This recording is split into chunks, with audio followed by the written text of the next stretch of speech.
जो स्टार्टअप हैं तो जनरली इक्विटी बेस्ड फंडिंग की ज़्यादा सोचते हैं, और उस केस में आप अपनी ओनरशिप गंवा रहे हैं। कोशिश करें कि आप अपनी ओनरशिप तब दें जब आपका रेवेन्यू बेस थोड़ा स्टेबल हो और आप अपनी इक्विटी जल्दी ना गंवा दें। Hey guys, hello and welcome to another episode of the Free Spoken Podcast. मैं हूं आपका होस्ट सनत और आज हमारे साथ हैं Aman Anand ji. Now Aman Anand is the founder of Vartalap, which I'm pretty sure he'll tell you more about. He has something great about it that you must know. Beyond that, he's also the CEO of Biblos Cart. It is a book renting and selling platform that is upcoming in Jaipur right now.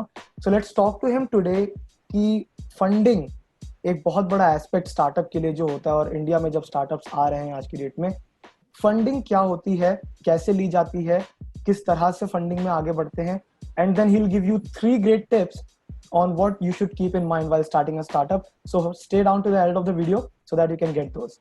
Thanks for having me today, Sanat. It's a pleasure being on your show today. Thank you so much, sir, for giving us your valuable time here.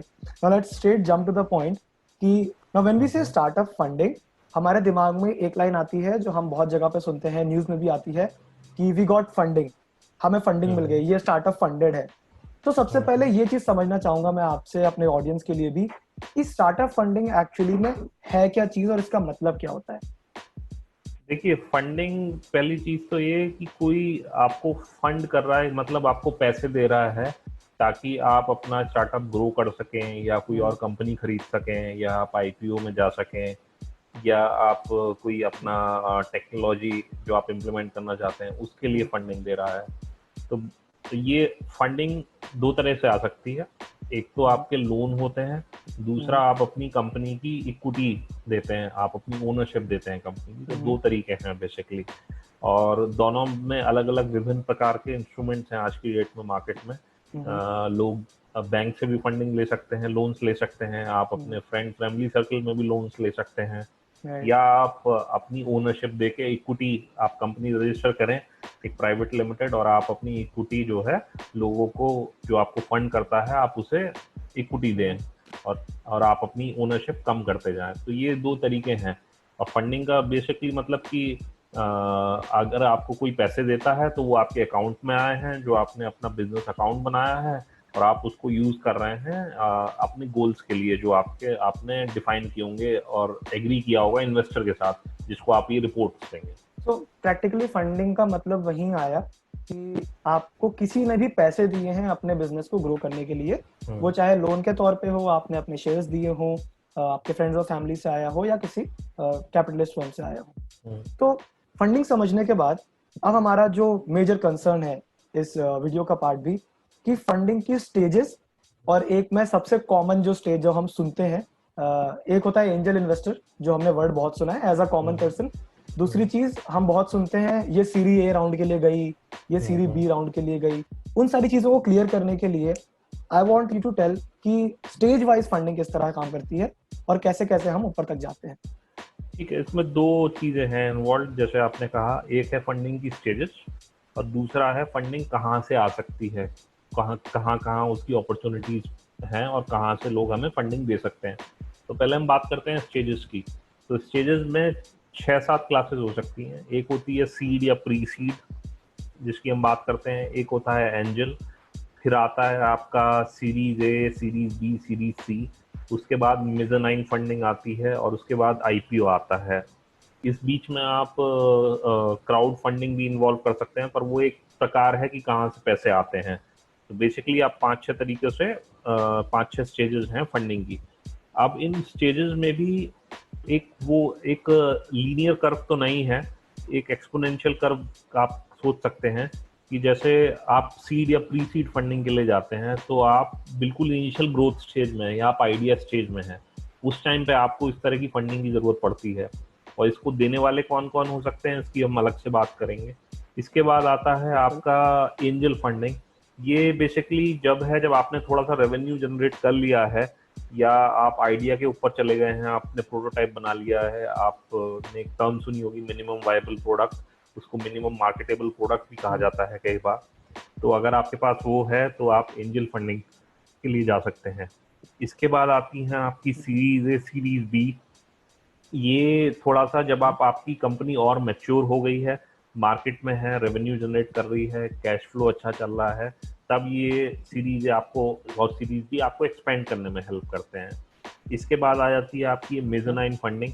ये basically डेब्ट और equity का instrument है जो कई company use करती हैं, जैसे उन्हें आईपीओ में जाना है या उनको एक कंपनी और एक्वायर करनी है, वहाँ पे ये मेजनाइन फंडिंग काम में आती है। इसका ये काफ़ी टेक्निकल है। मेजनाइन फंडिंग में बेसिकली इंटरेस्ट रेट्स जो आप पे करते हैं वो टैक्स रिफंडेबल होते हैं, और जो कम लेंडर होता है आपको वो 20 से 30% कमा सकता है अपना अपना जो इन्वेस्टमेंट करता है। तो काफ़ी एक्सपेंसिव है ये मेजनाइन फंडिंग। इसके अलावा आईपीओ में लोग जाते हैं पब्लिक, जब कंपनी आपकी काफ़ी अच्छा कर रही है, आप उसे मार्केट में सेकेंडरी मार्केट में पैसे लेना चाहते हैं, तो आप आईपीओ के बारे में सोचते हैं। इसके बीच में और एक दो उनकी बात करते हैं पहले कि जो फंडिंग हमें देते हैं, तो जैसे आप सीड प्री सीड की बात करते हैं, वो आती है आपके फ्रेंड्स फैमिली सर्कल से बेसिकली। तो आपके खुद के पैसे हो सकते हैं, आपने अपनी फैमिली से पैसे लिए, बोरो किए, या आपने किसी अपने दोस्त से पैसे लिए। आप इसके एवज में आप इक्विटी ले इक्विटी के फॉर्म में हो सकता है वो, या आप उसे लोन की फॉर्म में ले रहे हैं, तो आपके वो बैलेंस शीट और अकाउंटिंग स्टेटमेंट्स में आपको दिखाना होगा वैसे ही। इसके बाद आती है आपकी जैसे एंजल फंडिंग फर्म्स होती हैं। तो ये इंडिविजुअल्स भी होते हैं और ये कंपनीज भी होती हैं। इंडिविजुअल जैसे हाई नेटवर्थ इंडिविजुअल हुए, आपके स्पोर्ट्स पर्सन हुए, फिल्म स्टार हुए, या बिजनेस हाउसेस के लोग हुए, या इंडिविजुअल्स हुए जो हाई नेटवर्थ हैं, जिनके पास थोड़ा एक्स्ट्रा कैपिटल है, जो वो इन्वेस्ट कर सकते हैं आपके साथ। तो ऐसे बहुत सारे हैं आज की डेट में। कंपनीज भी हैं, पोर्टल्स भी हैं, जहां आप जाके इन्वेस्टमेंट रेज कर सकते हैं। इसी कड़ी में एक चीज और जुड़ जाती है, आपके crowd funding portals, equity funding portals. ये भी मशरूम कर रहे हैं। इनकी भी कुछ साइट्स हैं जहाँ पे आप लोग छोटा छोटा अमाउंट एग्रीगेट करके आपके लिए कैपिटल क्रिएट कर सकते हैं, अगर आप इन साइट्स पर रजिस्टर करें। इसके बाद आ जाती हैं आपकी प्राइवेट इक्विटी फर्म्स और इन्वेस्टमेंट बैंकिंग फर्म्स, जो जनरली आपके सीरीज सी या सीरीज डी और ई भी हो सकता है बेसिकली राउंड।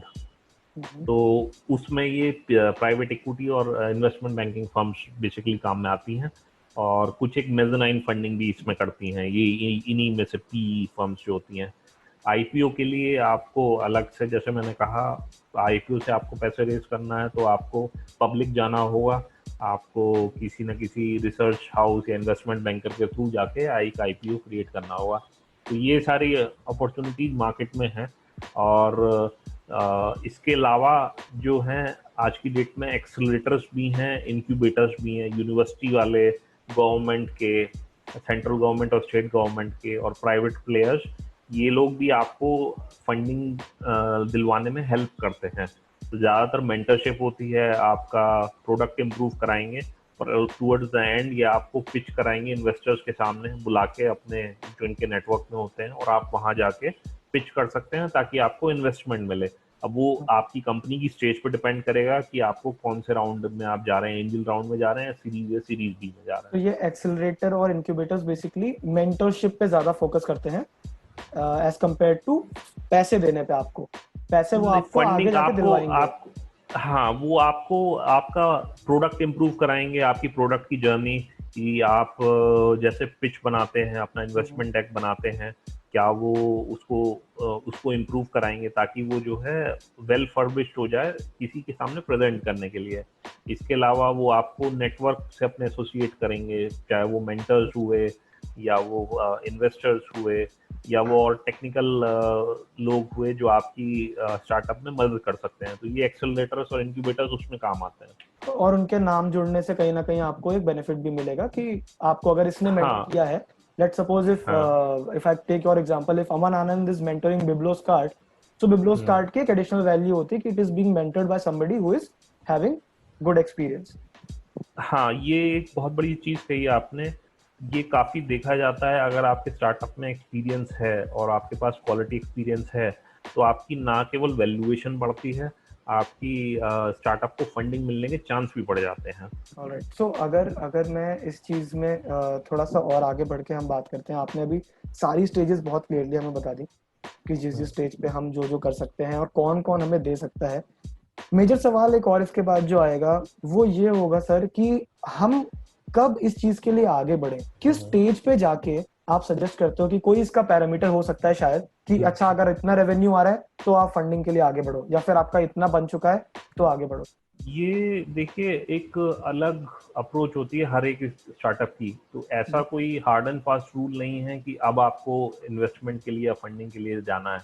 बेसिकली अगर आपके पास एक अच्छा आइडिया है और आपने एक प्रोटोटाइप भी बना लिया है, आपने कुछ कस्टमर्स गेन कर लिए हैं, अब आपको उसको स्केल करना है, आपके पास इतने पैसे नहीं है, तो आप किसी के पास तो जाएंगे कि भाई मेरे को इन्वेस्ट कर।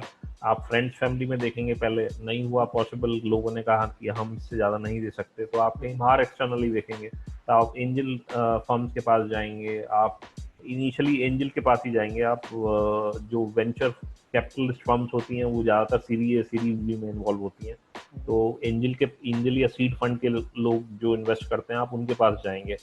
और इसके अलावा आपने कोई इंटेलेक्चुअल प्रॉपर्टी आपने बनाने की सोची है जो आप पेटेंट करना चाहते हैं, तो आपको एक्सपेंड करना है, उस केस में भी आप फंडिंग के लिए इन्हीं लोगों के पास जाएंगे और कहेंगे कि मेरे को ये स्केल करना है, मैंने ये पेटेंट फाइल कर रहा हूँ, अब मुझे इसको एक प्रोडक्ट की फॉर्म में मार्केट में लॉन्च करना है, तब आपको उस केस में फंडिंग की जरूरत पड़ेगी।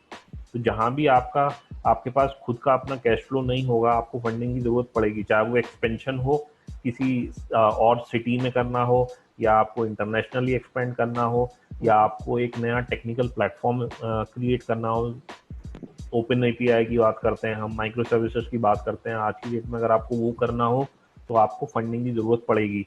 आपको मार्केटिंग के लिए एटीएल हो, अबव द लाइन या बिलो द लाइन आपको मार्केटिंग करनी हो, तो उसमें आपको फंडिंग की जरूरत पड़ेगी। तो कई कई जगह है जहाँ पे आपको फंडिंग की जरूरत पड़ेगी। डिपेंडेंट है कि आप किस स्टेज पे हैं, आपका प्रोडक्ट किस स्टेज पे है, क्या वो एक मिनिमम वायबल प्रोडक्ट बन गया है, क्या आपके पास कुछ कस्टमर हैं, अब आपको और एक्सपेंड करना है उसको फुली, तो आपको पैसे की जरूरत पड़ेगी। राइट, बट इसमें वही है कि जरूरी नहीं है कि आपको पढ़े ही, पढ़ भी सकती है, डिपेंड आपके सोनली आपके ऊपर डिपेंड करता है।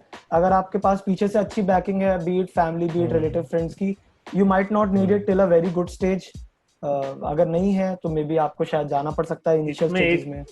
इसमें एक चीज मैं जोड़ना चाहूंगा, वो ये है कि फंडिंग लेना जरूरत की बात है, पर फंडिंग आप जब लें जब आपको, जैसे मैंने कहा, कोई ऐसा काम करना है, जैसे आपको एक्सपेंड करना है या मार्केटिंग के लिए ज़रूरत है, या आप बिल्कुल ही सस्टेन नहीं कर पा रहे हैं, आपको रेवेन्यू और इंक्रीज करना है, तब आप उसके बारे में, फंडिंग के बारे में सोचें।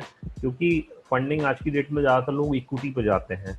जो एमएसएमई कंपनी होती है, प्रोडक्ट वाली कंपनीज होती हैं, इंडस्ट्रियल फर्म्स, वो जनरली लोन की तरफ ज़्यादा टिल्टेड होते हैं, पर जो स्टार्टअप हैं वो जनरली इक्विटी बेस्ड फंडिंग की ज़्यादा सोचते हैं, और उस केस में आप अपनी ओनरशिप गंवा रहे हैं। और कोशिश करें कि आप अपनी ओनरशिप तब दें जब आप थोड़ा स्टेबल हो, आपका रेवेन्यू बेस थोड़ा स्टेबल हो, और आप अपनी इक्विटी जल्दी ना गंवा दें, क्योंकि जैसे जैसे आप अपनी इक्विटी गंवाएंगे आपके पास और इक्विटी कम होगी आगे जाके और फंडिंग राउंड्स के लिए। तो ये थोड़ा सा सोचने की चीज़ है। तो आपने इक्विटी गंवाने की बात करी, मुझे लगता है यहाँ पे एक बहुत इंपॉर्टेंट पॉइंट आएगा जो काफी स्टार्टअप ओनर सोचते होंगे कि आपको कोई पैसा दे रहा है, that is what funding means, but उसका उसमें क्या बेनिफिट है, that is also important, because आप कुछ ले रहे हो तो आपको कुछ देना भी पड़ेगा। सो उसमें आपकी ओनरशिप किस हद तक जाती है? क्या हर तरह की फंडिंग में हमको ओनरशिप देनी पड़ेगी या फिर रेवेन्यू का कुछ पार्ट दे के काम हो सकता है? प्लीज टेल अस कि हमें देना क्या पड़ेगा, मिल तो रहा है आपने बता दिया, देना क्या पड़ेगा उस बारे में बताइए। देखिए, जो देना पड़ेगा, जैसे मैंने इक्विटी बेस्ड फंडिंग की बात की, आपने एक प्राइवेट लिमिटेड कंपनी बनाई है और आप एक फंडिंग राउंड के लिए जाते हैं, तो आपको पहले तो अपना एक वैल्यूएशन बनाना पड़ेगा कंपनी का। वैल्यूएशन बनाने के लिए एक कुछ चीज़ें आपको कैलकुलेट करनी पड़ेंगी। होता यह है कि आप एक प्री मनी कैलकुलेशन करते हैं, प्री टोटल जिसे कहते हैं, उसके कई पैरामीटर्स होते हैं।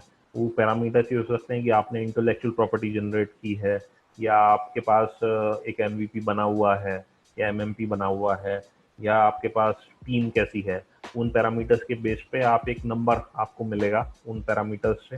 उसके बाद आप कितना इन्वेस्टमेंट रेज करना चाह रहे हो आप उसको ऐड करेंगे, उसे एक पोस्ट टोटल कहेंगे, और उसके बेसिस पे आप वो वैल्यू निकालेंगे कितनी इक्विटी की परसेंटेज आपको देनी पड़ेगी। जितना आपसे अगर आपको 200,000 रेज करना है तो उसके लिए 10% 15% इक्विटी कितनी जाएगी वो आप कैलकुलेट करेंगे। और वो वैल्यूएशन जिसके पास भी आप जाएंगे फंडिंग के लिए, वो बंदा उससे चाहे वो वेंचर कैपिटलिस्ट फर्म हो या एंजल एंजल फंडर हो, वो उससे एग्री करना चाहिए। वो उससे एग्री नहीं करेगा तो हो सकता है आपका एक डाउन राउंड जाए। तो डाउन और अप राउंड होते हैं फंडिंग में। अप राउंड ये होता है कि आपकी वैल्यूएशन जो हुई है उससे ऊपर आपको उस राउंड में जो है आंका जाए। अगर डाउन राउंड हुआ तो जितने आपने वैल्यूएशन सोची थी उससे कम आपकी वैल्यूएशन हो जाए, जितनी आपकी पहले थी उससे कम हो जाए इन्वेस्टमेंट के बाद, तो ये भी पॉसिबिलिटी रहती है। तो इक्विटी जाने के लिए आपको वैल्यूएशन का अंडरस्टैंडिंग होना पड़ेगा और आपको ये कैलकुलेट करना पड़ेगा कि आपकी कितनी इक्विटी जाएगी। अगर 15 से 20% जा सकती है और आपने रेज किया से 20 से 25 लाख, तो ये बहुत बड़ी अमाउंट नहीं है।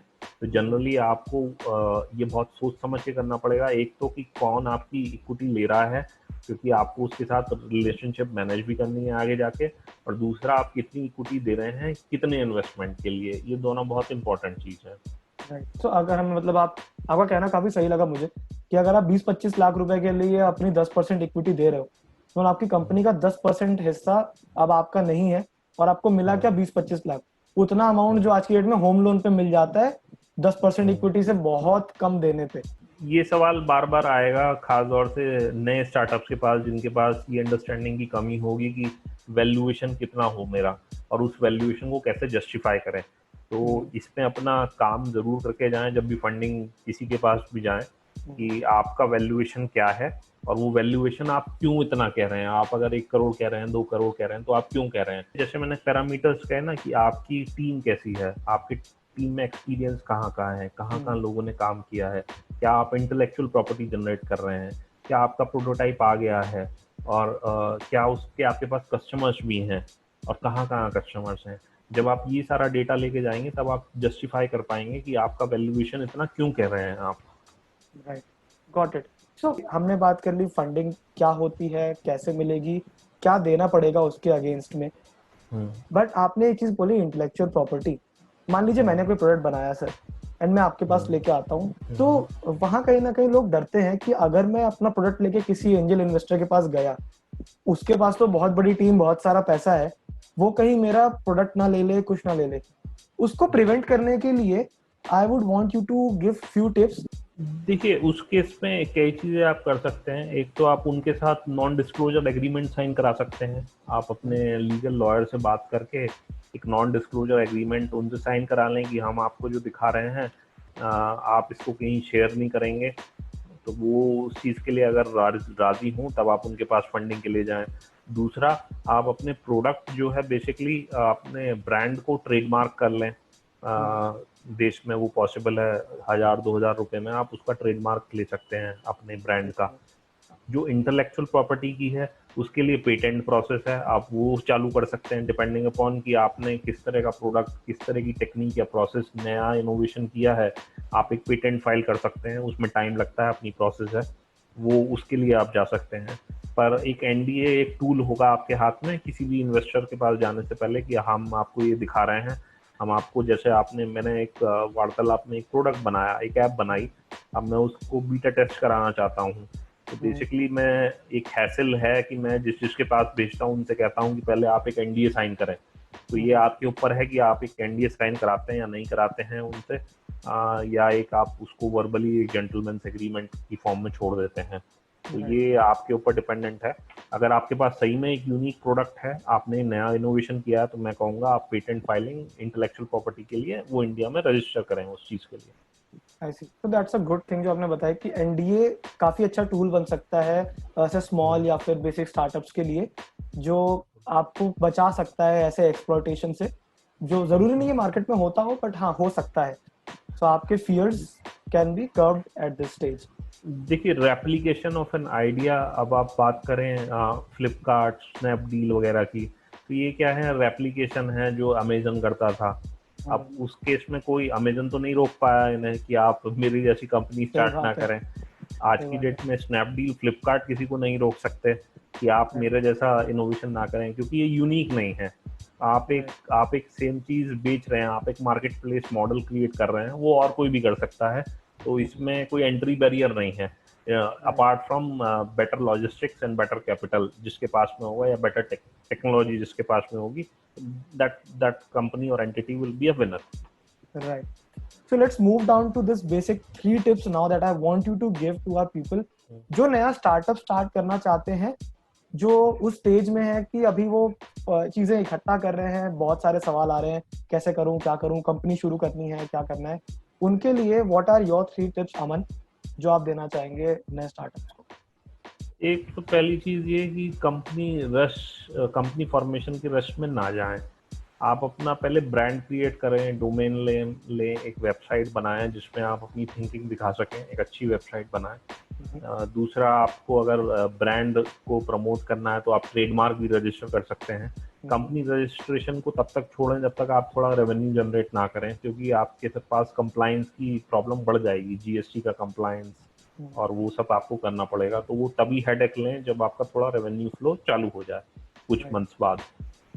इसके अलावा दूसरी चीज, जो फंडिंग के लिए आप किसी के पास जाएं तो ये सोचें कि आपकी फ्रीक्वेंसी मैच होती है कि नहीं वहाँ पे जब आप कन्वर्सेशन करें उनसे। और दूसरा, आप अपना वैल्यूएशन कितना है, क्यों है, ये सब सोच के जाएं, प्रिपेयर करके जाएं अपने आप को, क्योंकि इन्वेस्टर आपका वैल्यूएशन कम करने की कोशिश करेगा। तो ये आपके ऊपर है कि आप अपना वैल्यूएशन कैसे स्टैटिक रख पाते हैं और कब कैसे उसे समझा पाते हैं कि मेरा वैल्यूएशन इतना इसलिए है। तो ये आपको कैलकुलेट करके समझ के जाना चाहिए। और जो तीसरी इम्पॉर्टेंट चीज है, जो आप अपना प्रोडक्ट बनाते हैं, जो आप सुनते हैं मिनिमम वायबल प्रोडक्ट, मैं कहूँगा आप मिनिमम मार्केटेबल प्रोडक्ट की तरफ सोचें, जो आप एक प्रोटोटाइप की स्टेज में या एटलीस्ट एक एमएमपी की स्टेज में एटलीस्ट कुछ कंज्यूमर्स को दिखा पाएँ, उनका फीडबैक ले पाएँ और उसको इम्प्रूव कर पाएँ, तब ताकि आप उसे एक मार्केट में तो एटलीस्ट लॉन्च कर सकें। तो एमएमपी की अप्रोच दिमाग में रखें, उसे सोचें, ताकि आप उसको लॉन्च कर पाएँ और आप फीडबैक ले पाएँ अपने कंज्यूमर से और उसे इम्प्रूव कर पाएँ। वो बहुत चीज़ ज़रूरी है, क्योंकि आपके इन्वेस्टर्स हों आगे जाके वो आपसे यही पूछेंगे कि आपके पास कितने कंज्यूमर्स हैं, क्या फीडबैक था उनका, कैसे आपने इम्प्रूवमेंट किया। तो आपके पास ये सारी चीज़ें होंगी। तो ये 3 चीज़ें बहुत ज़रूरी हैं मेरे हिसाब से किसी भी स्टार्टअप के लिए, खासतौर से जो डिजिटल एरिया में काम करते हैं। Very nice sir. I think कि ये चीजें जो आपने बताई है, मुझे तो बहुत अच्छा पॉइंट लगा, कंपनी स्टार्ट करने के पीछे मत भागो, बिकॉज कंपनी स्टार्ट करना एक हैसल है, नहीं चल पाई बंद करना उससे बड़ा प्रॉब्लम है, और उससे कंटिन्यूएशन में आप अभी अपना प्रोडक्ट ही सोच रहे हो और तब आपको हर महीने के एंड में जीएसटी फाइल करना है, वो एक आपके लिए बड़ा हेडेक है। हाँ, वो आपके कॉस्ट बढ़ाएगा ना, आपकी एक एलाइड कॉस्ट बढ़ाएगा, आपको एक सीए हायर करना पड़ेगा जो आपका जीएसटी फाइल कर रहा है, चाहे आपने कुछ रेवेन्यू अर्न किया ना किया हो, आपको उसको सीए को पैसे पे करने पड़ेंगे। तो आप उस हैसल में जब जाएं जब आपका रेवेन्यू फ्लो थोड़ा चालू हो जाए। सही बात है। So I think that was really wonderful. Now I would like to talk to you a little about, before we end this particular episode, Vartalap is something that I have told viewers कि you will talk about. So please tell me brief कि वार्तालाप क्या चीज है? तो वार्तालाप के 2 parts हैं। एक पार्ट है ब्रांडिंग का, जो जिसमें वीडियो पॉडकास्टिंग सर्विस है। The second part is a product which is an app which is about conversations. ये आइडिया ये है कि एक ट्विटर जैसी थ्रेड्स जैसे बनती हैं, उसी तरह की थ्रेड्स बने, पर वीडियो कन्वर्सेशंस की थ्रेड, नॉट टेक्स्ट कन्वर्सेशंस। तो ये बेसिकली मोटा मोटा आइडिया है वार्तालाप का। That's very unique. I believe कि एक काफी conversational, काफी interactive form हो जाएगा. All they have to do is they saw your video, they are like, I don't agree to this. So all they did was वहीं पे नीचे they press the tab, camera icon, record कि sir I don't agree with you whatever you're saying, and they just post it. I think that's very nice. Thank you so much, Aman, for coming to our platform and telling all about the startup as well as Vartalap. It was a pleasure to be on your show today. Thanks a lot, Sanad. Thank you, sir. Thank you so much. So guys, if you like the video, do like it, do share it, and do comment on it कि आपकी और क्या queries हैं regarding startup funding. Thank you so much, guys. See you next time. Bye bye.